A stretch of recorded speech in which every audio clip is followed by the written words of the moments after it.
একদিকে দেশে প্রতি বছর যুক্ত হচ্ছে ৮ লাখ নতুন বেকার, অন্যদিকে ২৮টি হাইটেক পার্ক নির্মাণের কাজ এগিয়ে চলছে, যাতে $10 বিলিয়ন বিদেশি বিনিয়োগের প্রস্তাব পাওয়া যাচ্ছে। আমাদের সাথে পরিকল্পনা কমিশনের সদস্য, সাধারণ অর্থনীতি বিভাগের সিনিয়র সচিব ডক্টর শামসুল আলম আছেন এবং বিআইডিএস এর senior research fellow Nazrin Ahmed আছেন। কথা বলছি তাদের সঙ্গে। ডক্টর শামসুল আলম, দেশে প্রতি বছর একটি হিসাবে দেখা যাচ্ছে যে ৮ লাখ নতুন বেকার যুক্ত হচ্ছে। একটি কথা এখন প্রায়ই বলা হচ্ছে যে একজনের জন্য এরকমও লোক রয়েছেন যার একজনের জন্য ২টি ৩টি বা তার চেয়েও বেশি চাকরি অপেক্ষা করছে। আবার অন্যদিকে ৪-৫ হাজার বেকারের জন্য একটি প্রপার চাকরি নেই। উন্নত বা দক্ষ জনশক্তি তৈরি করার ক্ষেত্রে কি আমাদের ব্যর্থতা রয়েই যাচ্ছে, বা ব্যর্থতা থাকলে সেটি আসলে কার? প্রফেসর শামসুল আলম। জি, ধন্যবাদ আপনাকে। প্রথমে যে সংখ্যাটি আপনি বলেছেন ৮ লাখ বেকার, এটি বিশ্বাস করা কঠিন এই কারণেই যেটি আমাদের শ্রমবাজারে যে আসছে ২০ লক্ষ প্রতি বছর বা ২১ লক্ষ সর্বোচ্চ। আমাদের কর্মসংস্থান দেশেই তৈরি হচ্ছে ১৭.৫ লক্ষ, বিদেশে পাঠাচ্ছি আমরা প্রায় ৫ থেকে ৬ লক্ষ। ১৬-১৭ অর্থ বছরে গিয়েছে ১০ লক্ষের উপরে। কাজে সব মিলিয়ে ৮ লক্ষ বেকার কথাটা আমি মেনে নিতে পারছি না। আর যে বিষয়টা আপনি বললেন যে কারো কারোর জন্য চাকরি একটা দুটো তিনটে অপেক্ষা করে আর কারো কারোর জন্য চাকরি নেই ঘুরে বেড়াচ্ছে, আসলে চাকরি নেই কথাটা হয়তো অর্ধ বেকারত্ব আছে, সদ্য বেকারত্ব আছে, সেটি থাকতে পারে। আর বাজারের সঙ্গে আমাদের শিক্ষা ব্যবস্থার এখনো পুরোপুরি সমন্বয় হয়নি, যে বাজার উপযোগী শিক্ষা, প্রযুক্তিগত শিক্ষা, দক্ষতাভিত্তিক শিক্ষা, সেটি প্রচেষ্টা নেওয়া হয়েছে। বিভিন্ন বিশ্ববিদ্যালয়গুলো এই লক্ষ্যে অগ্রসর হচ্ছে। তো তার ফল পেতে হয়তো আরও কিছুটা সময় অপেক্ষা করতে হবে। তো এই মুহূর্তে যেটা বলতে চাচ্ছি, আমাদের শুধু সার্টিফিকেট নেওয়ার শিক্ষাটা বা সাধারণ শিক্ষা নেওয়ার প্রবণতাটা অবশ্যই কমিয়ে আনতে হবে বা কমাতে হবে। তো একথা সত্য যে বাজার যেভাবে চাচ্ছে, শিল্পায়ন যেভাবে হচ্ছে, প্রযুক্তির যে প্রযুক্তিগত লোকসংখ্যার যে চাহিদা, সেটি আসলে আমাদের শিক্ষা ব্যবস্থাগুলো সেভাবে সরবরাহ দিতে পারছে না, এটি অস্বীকার করা যাবে না। তবে এতদ বিষয়ে সরকার দিক থেকে সরকার যথেষ্ট সচেতন রয়েছে। আর বিশ্ববিদ্যালয়গুলো স্বশাসিত অনেকটা, যদিও সরকারি টাকায় চলে, কিন্তু তারা শিক্ষা, তাদের পরীক্ষা ব্যবস্থা সবকিছু তারা নিজেরা নিয়ন্ত্রণ করে।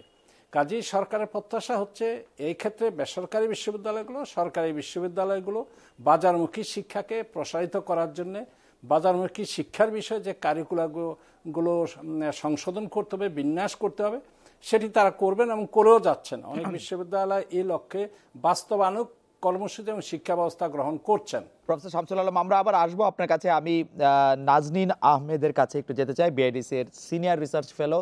নাজনীন আপা, এই ৮ লাখ বেকারের যে পরিসংখ্যান কালকে আমরা একটি বেসরকারি সংস্থা থেকে পেলাম, আমাদের সিনিয়র সচিব এবং অর্থনীতি বিভাগ পরিকল্পনা কমিশনের একজন সদস্য প্রফেসর শামসুল আলম তিনি বললেন যে সেটি আসলে বিশ্বাসও না, তিনি পরিসংখ্যান দিয়ে সেটি বললেনও।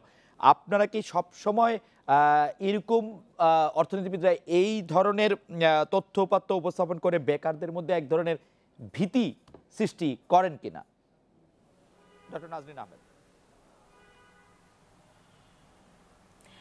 আমার মনে হয় যে ভীতি সৃষ্টির জন্য কেউ গবেষণা করেন না। এখন এই প্রথম কথা হচ্ছে যে গবেষণা প্রতিষ্ঠানটি প্রতিবেদন প্রকাশ করেছে, তারা কিসের ভিত্তিতে করেছে সেটা দেখার ব্যাপার। কিন্তু আমি যদি প্রফেসর শামসুল আলম যেটা বলেছেন বা আমাদের যে বিবিএস যে স্ট্যাটিস্টিক্স দেয় সেখানে যদি দেখি, তাহলে আমরা দেখব যে সেখানে কিন্তু বেকারত্বের সংখ্যা খুব কম আসে, কিন্তু সেটাও আবার বিশ্বাসযোগ্য নয়। কারণ আমরা যখন ন্যাশনাল স্ট্যাটিস্টিক্স দেখি, সেখানে আমরা দেখি যে সংজ্ঞায় বেকারকে সংজ্ঞায়িত করা হয় সেটা নিয়ে কিন্তু আমাদের নিজেদের মধ্যেই সমালোচনা আছে। কারণ কেউ যদি এক সপ্তাহের মধ্যে এমন হয় যে সে একদিন সে কাজ করেছে কাজের অর্থের বিনিময়ে, তখন আপনি তাকে বলছেন যে তার কর্মসংস্থান আছে এবং তাকে আমরা কিন্তু বেকার বলছি না। কিন্তু আপনি যদি তার একটা লিভিং ওয়েজ বা বেঁচে থাকার জন্য আমার যে ইনকাম দরকার, সেই বিবেচনায় যদি আমি চিন্তা করি, তাহলে কিন্তু আমার বুঝতে হবে যে এই সপ্তাহে একদিনের রেমুনারেটিভ কাজে আমার বেকারত্ব দূর হবে না। কাজেই বেকারত্বের সংজ্ঞা যদি এখন যেটা ব্যবহার করা হয় সেটা আমরা নেই, তাহলে এই 8 লক্ষ বেকার হবে না, বেকারের সংখ্যা হবে অনেক কম। আর এই সংস্থাটি তাদের কিভাবে কি বিবেচনায় তারা করেছেন সেটা স্পষ্ট হলে তখন বোঝা যেত যে আসলে 8 লক্ষ কিংবা তার চেয়ে কম। তো প্রশ্নটা দাঁড়াচ্ছে সেটা হচ্ছে আমরা যেভাবেই সংজ্ঞায়িত করি, আমরা দেখব যে ফর্মাল যে জব ক্রিয়েশন, অর্থাৎ আনুষ্ঠানিক যে কর্মসংস্থানের সুযোগ তৈরি হচ্ছে, সেইটা আমাদের প্রয়োজনের তুলনায় অনেক কম। এবং এই কারণেই প্রফেসর শামসুল আলম খুব সুস্পষ্টভাবেই বলেছেন যে আমাদের চাকুরির বাজার যেখানে গ্রো করছে সেইভাবে কিন্তু আমাদের শিক্ষা ব্যবস্থা হচ্ছে না। সেই কারণে একদিকে আপনি 8 লাখ বলেন আর 6 লাখ বলেন কি 4 লাখ, এই সংখ্যাগুলো কিন্তু অনেক বড় প্রতি বছর যদি যোগ হয়, কারণ আগের বছরের যারা বেকার আছেন সেটাও কিন্তু রয়ে যাচ্ছেন অনেকে বেকার। সুতরাং কিউমুলেটিভ সংখ্যাটা কিন্তু চ্যালেঞ্জিং, এবং সেখানেই আমরা কিন্তু আবার দেখি বিদেশিরা এসে আমার এখানে কাজ করছে, সেটা তো হওয়ার কথা ছিল না। এবং এই কারণেই প্রফেসর শামসুল আলমের মতো আমিও বলতে চাই যে আমাদের শিক্ষা ব্যবস্থাটা আমার বাজারমুখী বলি বা বাজারের প্রয়োজন মেটাতে পারছে না। আমাদের বুঝতে হবে যে এখন কি আমার এত বেশি গ্র্যাজুয়েট দরকার, না আমার গার্মেন্টস কিংবা লেদার সেক্টর কিংবা ফার্মাসিউটিক্যালের জন্য যে ধরনের ওয়ার্কফোর্স সেটা আমরা তৈরি করব। সেটা হচ্ছে না বলেই যে এই স্কিলটা, অর্থাৎ যে ধরনের ডিমান্ড তৈরি হচ্ছে আমার ইন্ডাস্ট্রি কিংবা আপনি যে বললেন এই যে ইকোনমিক জোন, সেখানে যে শিল্পায়ন হবে সেই শিল্পের যে ডিমান্ড আর আমার যারা গ্র্যাজুয়েট হচ্ছেন তারা যে স্কিল নিয়ে বের হচ্ছেন, এটার মধ্যে মিসম্যাচ।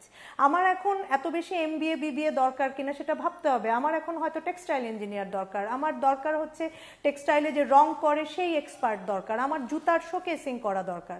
কাজে এই জায়গাগুলো ভেবে দেখতে হবে। আমরা সংখ্যা দিয়ে বেকারদের মধ্যে ভীতি তৈরি করার কিছু নাই। বেকাররা নিজেরা তাদের যোগ্যতা বাড়াতে পারছেন কিনা, একদিকে তাদের নিজস্ব যোগ্যতা বাড়ানোর প্রচেষ্টা, অন্যদিকে আমি বলবো যে আমার পুরো সিস্টেম যেটা তাদেরকে কোয়ালিটি এডুকেশন দিচ্ছে কিনা, তারা ভালো মতো ইংলিশ বলতে পারেন কিনা, এই জায়গাগুলো দেখতে হবে আমাদের।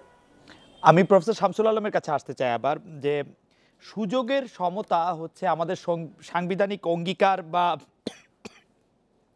মাফ করবেন, সংবিধানের অঙ্গীকার বা নির্দেশ আমরা যেভাবেই বলি না কেন, চাকরির ক্ষেত্রে কি এই সুযোগের সমতা থাকছে কিনা? সবচেয়ে বেশি জনপ্রিয় যে কথাগুলি শোনা যায় সেটি হচ্ছে যে চাকরি পেতে গেলে মামা চাচা, পদ্মার পারে বাড়ি বা ছাত্রলীগের সাবেক সদস্য না হলে নাকি এখন কোথাও চাকরি মেলেই না। এই সুযোগের সমতা নিশ্চিত করার জন্য সরকার কিভাবে বিষয়গুলি দেখছে যাতে বেকাররা সমান সুযোগের মধ্যে দিয়ে চাকরি পায়? প্রফেসর শামসুল আলম। খুবই প্রাসঙ্গিক প্রশ্ন। তার আগে চট করে আমি প্রথম প্রশ্নের উত্তরটা একটু দিয়ে নেই খুব তাড়াতাড়ি। সে হলো যে 8 লক্ষ সংখ্যাটি বাজারে ছেড়ে দেওয়া হলো, সেটি হলো তারা 13 লক্ষ BBS থেকে একটি ফিগার নিয়েছেন, 13-14তে 14-15 13 লক্ষ কর্মসংস্থান হয়েছে, 22 লক্ষ কর্মবাজারে প্রবেশ করে, এটা তারা বলেছেন। কাজে 8 লক্ষ এখানে বেকার বলছেন। আসলে দেশের বাইরে যে আমরা পাঠাচ্ছি 7-8 লক্ষ, সেটি এই হিসাবে কোথায় গেল? কাজে এই সংখ্যাটি বিভ্রান্তিকর, আমি মনে করি এটি সঠিক না। আর আপনি যে কথাটি বললেন সুযোগের সমতা, এটি একটি গুরুত্বপূর্ণ প্রশ্ন। একটি বিষয় লক্ষ্য করুন, আমার দেশে যে কোটা আন্দোলনটা হলো, যে কোটা চাই না, মেধার ভিত্তিতে আমাদের চাকরিতে ঢোকার সুযোগ দেওয়া হোক, এটি যখন সরকার গ্রহণ করে নিল, যুগোপযোগী একটি সিদ্ধান্ত এটি আমি মনে করি। প্রতিভার ভিত্তিতে, যোগ্যতার ভিত্তিতে যদি আমরা চাকরিতে নেওয়া শুরু করি এবং সেটি যদি আমরা নিশ্চিত করি, তাহলেই সমতার সুযোগ সৃষ্টি হবে। এবং সকলের মনে যে ধরনের একটা যে প্রশ্নগুলো আপনি করলেন, যে কার বাড়ি কোথায়, কে কার সঙ্গে সংযোগ আছে, কে কোন দলের, যখন পূর্ণ প্রতিযোগিতার ভিত্তিতে, মেধার ভিত্তিতে নিয়োগ নেওয়া হবে, এবং যখন কোটা ব্যবস্থাটা উঠে গেল, যদিও প্রতিবন্ধীদের জন্য কোটা রাখতে হবে, থাকতে হবে, এই কথাটি অনেকেই বলেন, তবে কোটা প্রথা উঠে যাওয়াটা আমি মনে করি এই এই এই যে যোগ্যতার উপরে যে বিশ্বাস বা আস্থা স্থাপন করা, বা এই যুগে সেটা করতেই হবে। আমি একজন ভালো রেখে কোন যুক্তিতে একজন কম মানে যোগ্যতার সময় লোককে নেব, এবং সে 35 বছর চাকরি করলে ওই কম যোগ্যতাই সে দেশের সেবা দেবে, কাজে দেশ সেখানে বঞ্চিত হবে। কাজে সরকার এক্ষেত্রে আমি মনে করি যথেষ্ট একটি ভালো সিদ্ধান্ত নিয়েছে, উনি বাস্তবায়ন যথাযথভাবে করলে সুযোগের সমতা আমি মনে করি নিশ্চিত হবে। আমরা আবার একটু নাজরিন আহমেদের কাছে যেতে চাই। আপা, আমরা তো বেকারত্ব নিয়ে কথা বলছি, চাকরির সুযোগ নিয়ে কথা বলছি, কিন্তু পাশাপাশি তো সরকার দাবি করছে যে তারা আসলে অনেক উদ্যোক্তা বান্ধব নীতি নিয়েছে। সত্যি সত্যি কি একজন বিশ্ববিদ্যালয়ের গ্র্যাজুয়েট যার পিতার আসলে অঢেল টাকা নাই, তাকে খুব ছোট থেকে শুরু করতে হবে, তার জন্য উদ্যোগ গ্রহণ করা সহজ কিনা এখন বর্তমান পরিস্থিতির আলোকে যদি একটু বলেন?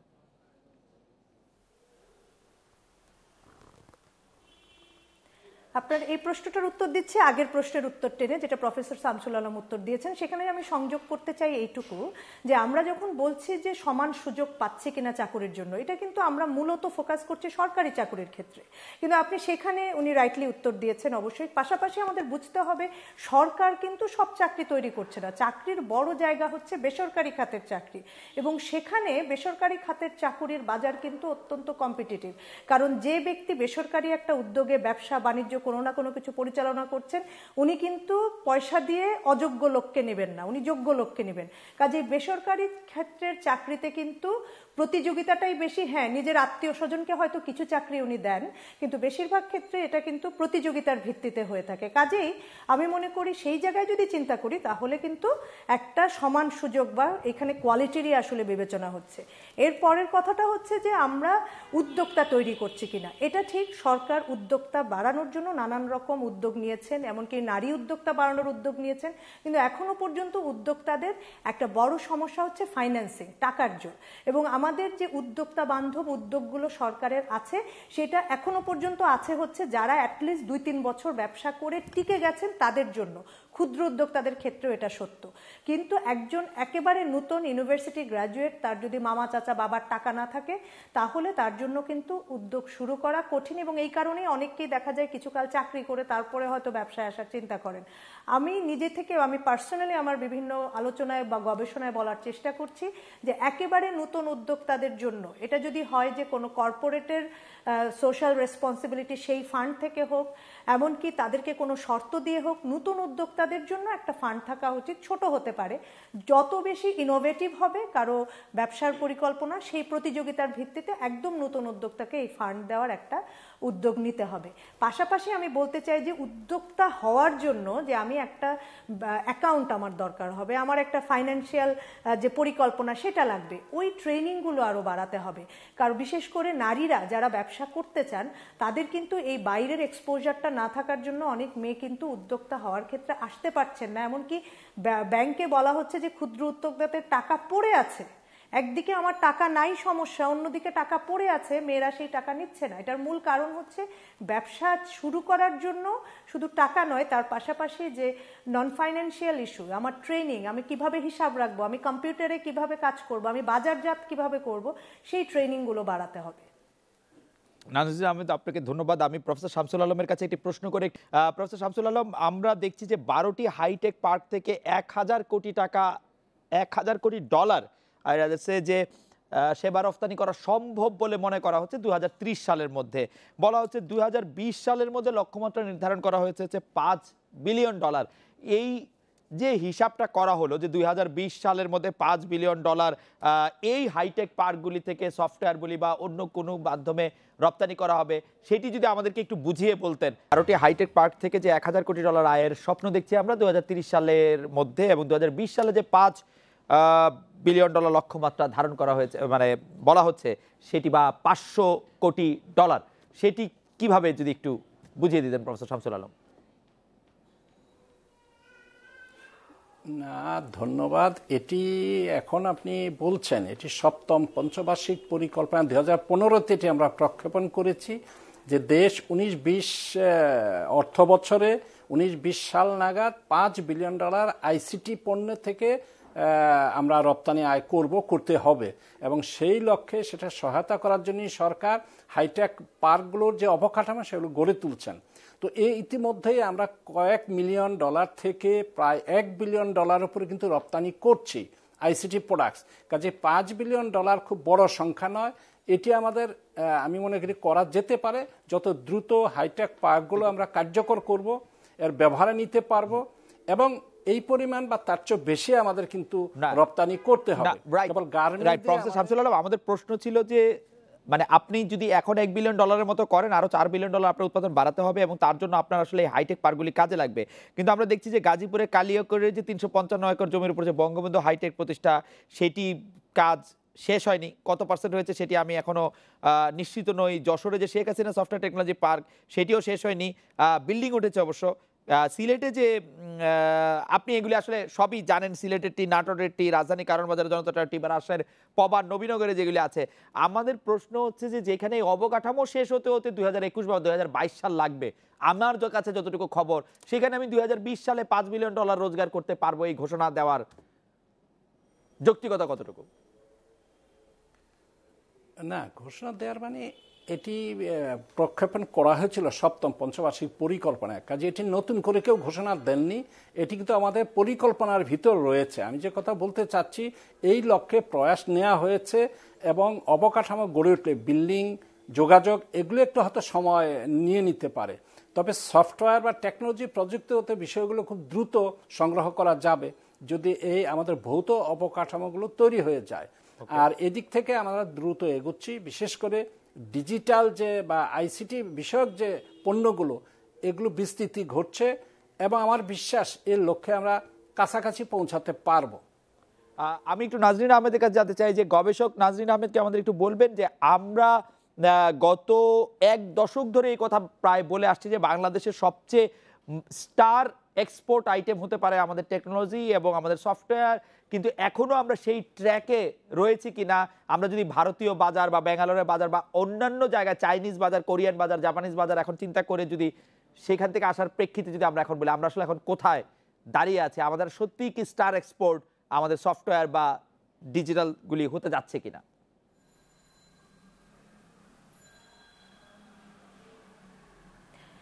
আপনি প্রশ্নটা যখন করছেন তার মানেই হচ্ছে যে আমাদের সেই লক্ষ্যটা অর্জন হয়নি। লক্ষ্যটা অর্জন হয়ে থাকলে এটা আর আজকে প্রশ্ন হতো না। কিন্তু তারপরের কথাটা দাঁড়ায় যে ঠিক আছে, তাহলে যেহেতু হয়নি, আমরা কোথায় আছি? আমরা কি বিষয়টা থেকে সরে এসেছি নাকি বিষয়টাকে মাথায় রেখেছি? এটার উত্তর হচ্ছে না, আমরা বিষয়টাকে মাথায় রেখেছি এবং সেই লক্ষ্যে কাজ করছি। কিন্তু প্রবলেমটা হচ্ছে আমাদের অন্যান্য যে কোনো উন্নয়ন পরিকল্পনা বাস্তবায়নের ক্ষেত্রে একটা কমন প্রবলেম আমরা যেটা দেখি যে সময় মতো বাস্তবায়িত হওয়ার ক্ষেত্রে সমস্যা থাকে।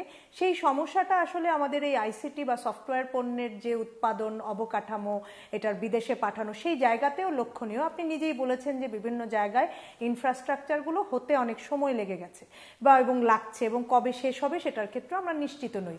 এটা ঠিক যে এগুলো যদি অবকাঠামো হয় তাহলে একটা ড্রাস্টিক ড্রাইভ হবে, যেখানে সফটওয়্যার বিভিন্ন ইন্ডাস্ট্রি এবং তাদের যে স্পেশাল কিছু রিকোয়ারমেন্ট থাকে, কত স্পিডে কত লোকজন কাজ করবে, কত স্পিডে তারা বিভিন্ন পণ্য যেটা অনলাইন সার্ভিসগুলো সেগুলো তারা অ্যাভেল করতে পারবেন কিংবা সফটওয়্যার তৈরি করতে পারবেন, সেটার যে ইনফ্রাস্ট্রাকচার সেগুলো তখন হয়তো দ্রুত গতিতে বাড়বে। কিন্তু মূল অবকাঠামোতে আসলে আমাদের বিশেষ করে বাংলাদেশে কিন্তু জমি বা ভূমি অধিগ্রহণে একটা বড় টাইম চলে যায় এবং সেটাও এক্ষেত্রে প্রকট হয়েছে।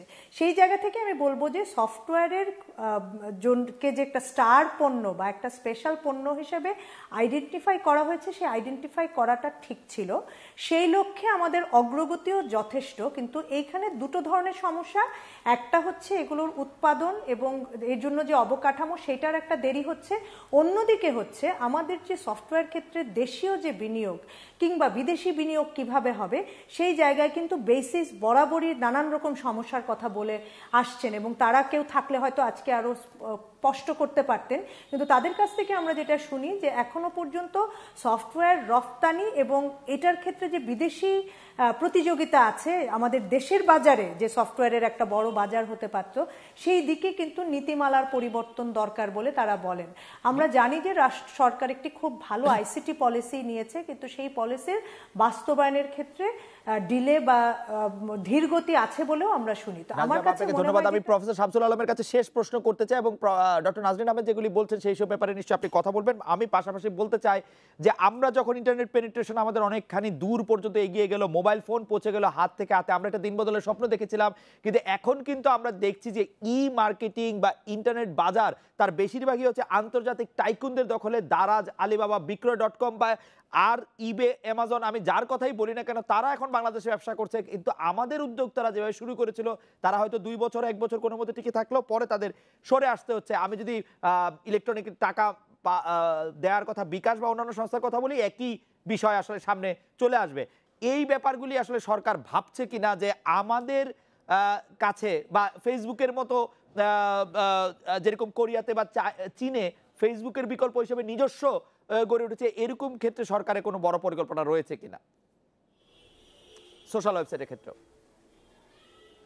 না, সেটি আপনি ডক্টর নাজনীন আহমেদ যা বলেছেন এর সঙ্গে তো দ্বিমত করার কিছু নেই। এই বিষয়টা কিন্তু এরকম, আইসিটি বিষয়টি কিন্তু অতি উচ্চ প্রযুক্তি, অত্যন্ত উচ্চ প্রযুক্তি, এবং তার জন্য যে মানব সম্পদ, যে দক্ষতা সম্পন্ন শক্তি আমাদের প্রয়োজন, মানব সম্পদ, সেটা কিন্তু কম রয়েছে। আমরা অনেক ক্ষেত্রেই ডিজিটাইজেশন করার জন্য খুবই আগ্রহী।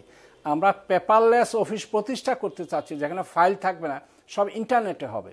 ইন্টারনেটের প্রসার আরও ব্যাপক বাড়াতে হবে। সেলফোন প্রায় 98% চলে গিয়েছে, 98% লোকের কাছে এখন আমাদের মোবাইল এবং স্মার্ট মোবাইল ফোন তো চলে গেছে 4G প্রযুক্তি নিয়ে। এই পেপারলেস অফিস করতে গিয়ে যে সমস্যাটি হচ্ছে, সেখানে আমরা দেখছি সেখানে যথেষ্ট প্রযুক্তিবিদ, যথেষ্ট আইসিটি যেটাকে বলবো বিশেষজ্ঞ, যথেষ্ট অভাব রয়েছে, এবং এই জনশক্তি গড়ে তুলতে হবে। এখনও আমাদের সেই সমস্যা। আমি বলবো যথাযথ প্রযুক্তি জ্ঞান সম্পন্ন আইসিটি এক্সপার্ট কিন্তু আমাদের হয়েছে, বাট সেটি খুবই নগণ্য দেশের প্রয়োজনের তুলনায়। তো এখন এই বিষয়টিকে আমার মনোযোগ দিতে হবে যে জনশক্তিকেও দ্রুত গড়ে তুলতে হবে, যাতে আইসিটি ক্ষেত্রে যে বিপ্লবটি আমরা আশা করছি বা চতুর্থ শিল্প বিপ্লব যেটি আশা করছি, সেটি কিন্তু এই আইসিটি নির্ভর, প্রযুক্তি নির্ভর, উচ্চ প্রযুক্তি নির্ভর। তো সেখানে ডক্টর শামসুল আলম, আপনি লক্ষ্য করেছেন কিনা জানি না, কয়েকদিন আগে একটি বেসরকারি টেলিভিশনে দেখানো হয়েছে বেসরকারি একটি ইউনিভার্সিটি থেকে একজন কম্পিউটার প্রকৌশলী পাশ করে বেশ কিছুদিন ধরে চাকরি না পেয়ে এখন তার নিজের গ্রামে গিয়ে চা বিক্রি করছেন। অনেকগুলি প্রতিষ্ঠান, যেহেতু বলা হচ্ছিল যে বাংলাদেশের ভবিষ্যৎ হচ্ছে আইসিটি, অনেকগুলি প্রতিষ্ঠান কম্পিউটার প্রযুক্তি শেখানো শুরু করেছে, গ্রাজুয়েট দেওয়া শুরু করেছে, কিন্তু তারাও দক্ষ জনশক্তি হতে পারছে না। মানে এটি আমাদের জন্য আনফরচুনেট কিনা, সরকারের দিকে খেয়াল রাখছে কিনা? না, এখন কিছুটা মিস ম্যাচ থাকতেই পারে শিল্পের চাহিদা আর আমি কি প্রশিক্ষণ কি ধরনের। আর আইসিটি মানে সর্বজ্ঞ একটি বিষয়, সর্বজ্ঞ তো নয়, এটা বহুবিধ দিক আছে আইসিটির। এর সফটওয়্যার দিক আছে, হার্ডওয়্যার দিক আছে, ইঞ্জিনিয়ারিং দিক আছে, এটি ব্যবহারের দিক আছে, প্রোগ্রামিং এর দিক আছে। তো কে কোনটি শিখে কোন ব্যক্তিগত কারণে মানে সুযোগ সুবিধা পেল না বা মার্কেটের সঙ্গে যার সংযুক্তি ঘটলো না, এটা একটা দুটো হতেই পারে। আমি এতে নার্ভাস হওয়ার কিছু দেখি না, হতাশ হওয়ারও কিছু দেখি না।